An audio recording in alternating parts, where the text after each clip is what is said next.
the boss gets out of jail by lying, and he lying hard. He's not, I'm not, he didn't say I'm an escaped slave. He was obviously a slave. But his lie was, oh yes, there's a lord across the river who sent me to fetch a physician. And so the local judge would be like, oh no, there's this important person who sent him on an errand, and now the Lord is going to be angry at me, so I'm going to let the guy go. Not only did he let the boss go, he had the guy the boss tried to beat up whipped for daring to say that, the lie wasn't true. And that's, or daring to say the lie was a lie. And, that's something that we have to watch out for, that, we don't end up punishing people for telling the truth, because that's no good. So anyway, he lied. And he's like, okay, now I've got to get into better clothes. So he goes and he finds a place and he gets some better clothes that were fit for a sailor. And then he bandaged his head, saying he had a toothache, which is very common because, they didn't have good dentistry then. So he bandages his head, saying, oh, toothache. So that allows him to cover up most of his face. And then he wore heavy clothes. So once again, that's more of a cover. And then his plan is that he would go from shop to shop to shop. And he would say, trade out his really kind of shabby coat for a not so shabby coat. And the next place he would buy not so shabby pants. And then a not so shabby shirt. And then an okay coat. And then okay pants. And okay shirt, and finally good shoes. And then he would buy a good coat, and then he would buy good pants, and then he would buy a good shirt. And he would just go from place to place to place, and he would have to buy a whole bunch more clothes than he actually needs. But because if he walks into really fancy place with bad clothes and starts dropping huge amounts of money for good clothes, everyone's going to be like, where did you steal it? But if he uses a little bit of money to get something a little bit better, then, it's like, oh, this is normal. He came into a little bit of extra money, so he's going to trade up his shabby coat for a slightly better coat. And this is a principle called bootstrapping, coming from the phrase picking yourself up by your bootstraps. So, yeah, it's a weird phrase, but once upon a time, boots had straps on them, and the straps were used to tighten them and to pull them onto your feet because they fit really tightly. So you take the strap and you pull on it, and you pull on it with your arms while you're pushing on it with your leg, and you just shove your foot into the boot.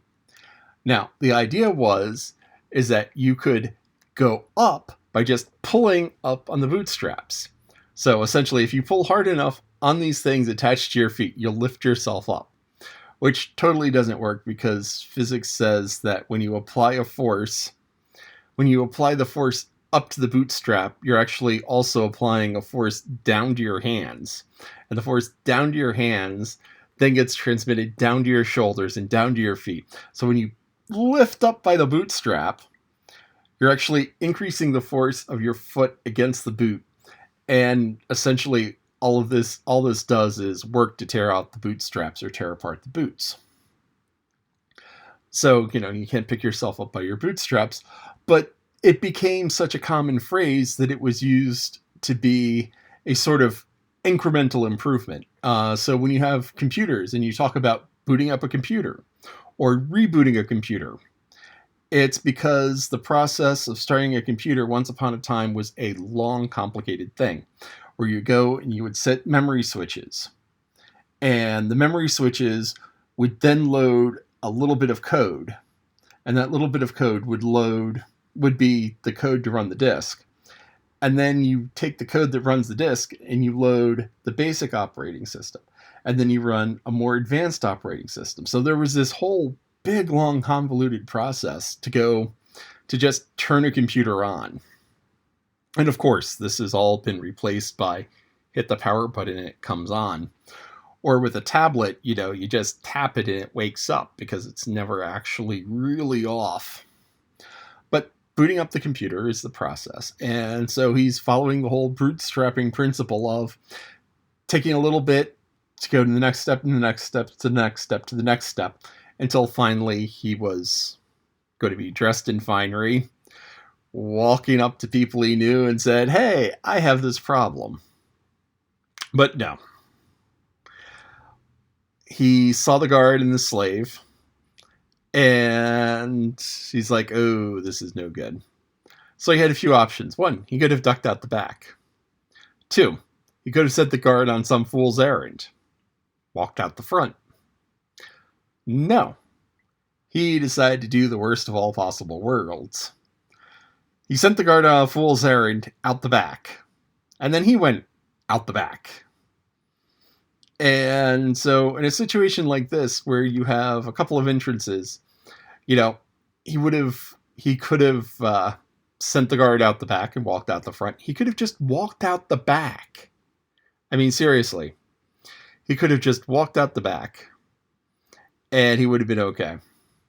So anyway, the guard rounds a corner because he was told, "Hey, go out the back." And there's a slave, and the slave goes, "I know him. He's the guy." And it's like, "Why'd you turn me in? Why'd you narc on me?" It's like, "Hey, you're the one who got loose. Because you got loose, the slave driver came and started beating on us. And because he was beating on us, we killed him. So this is all your fault for getting loose." And he's like, "Yeah, I guess that's a fair cop." It's like, "Yeah, I guess I kind of did do that, but why'd you turn me in? We would have all been free." And part two of his plan, or part of his other plan, was he'd sent for Clarence, sent for knights, and the knights were coming. But, the knights were coming. But he thought he had a day. Well, the only reason why he had a day was because they were looking for him. And now that they found him, there's like, okay, hang everybody right now. So he's kind of really in a pickle. He had a good idea of, calling for help. He had another good idea of upgrading his clothing and maybe getting help in another way. And then he just made a stupid mistake. And he was more clever than he should have been. And as a result of him being more clever than he should have been, he's in a worse pickle than he was when he started. Also, another thing is that when I was a kid, I was reading a book like this, and I'm reading through, and then just things go sideways at the end of the chapter. I would be just one more chapter. And I have one more chaptered myself to sunrise. I have one more chaptered myself through entire books. And it's like, why does my head hurt? Oh, my head hurts because it's 6 a.m. and the sun is starting to come up and I haven't slept at all. So, this is getting exciting, and wow, we'll see